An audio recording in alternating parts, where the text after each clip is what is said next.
Gleb všetkých prekvapil, pretože je na feate u Redzeta, kde rapuje po anglicky. Snoop Dogg prijal sidequest a na otváračke olympijských hier v Paríži nosil pochodeň a dokonca dal aj crip walk. Goated. Daliba Travis Scott spolu hrali na akcii v Miláne, ale z tých videí mi neprišlo, že by bol Travis nejak z Dalibora impressed. Sem tam Daliba naprával, nech toto robí inak, ale ako verím, že super zážitok. Počas Travisovej show si ľudia v Miláne mysleli, že nastalo zemetrasenie, taký humbuk tam tí fans narobili. Inak od vydania Utopie to už je jeden celý rok. Viktor Šín dal von nostalgickú storku z toho, ako vznikal beat k hitu Safír. Chalani ani netušili, že čo tam v tom čase varili, veď počúvajte.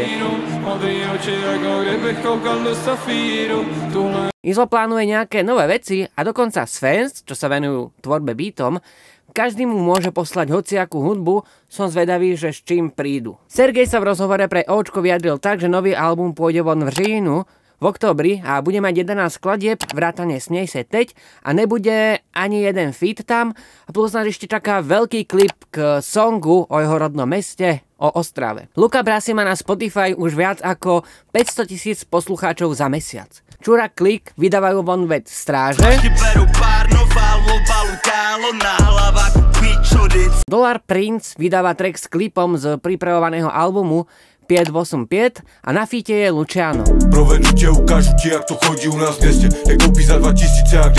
Melange už na YouTube prekonal hranicu 27 miliónov views. Sila. Luisa po 100 rokoch vydala track s názvom Je to bežné.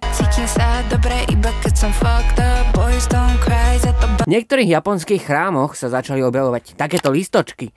Niektorí ľudia tak strašne túžia potom, aby Playboy Carti vydal von album, že sa za to modlia k Bohu, to je bizár. DJ Mustard zás posiela von album Fate of a Mustard Seed. Lil Uzi Vert si adoptoval Skunka. Ice Spice tvrdí, že z Central Cee nechodí, ale že sú vraj len kamaráti a zároveň aj vydáva nový album Y2K. Trippie Redd vydáva single LG. Lil Yachty a Jan single Hate Me.